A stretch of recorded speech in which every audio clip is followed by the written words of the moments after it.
नमस्कार दोस्तों, मेरा नाम मंसूर पटेल एमएन ट्रक में आपका स्वागत है।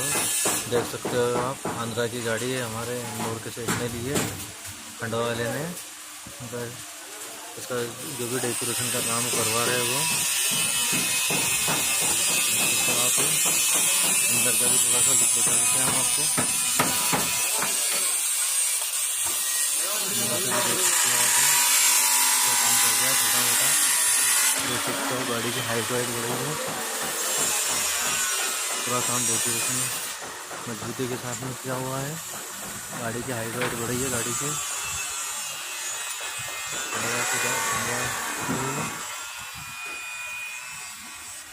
देख सकते हो मजबूती के साथ में किया है काम।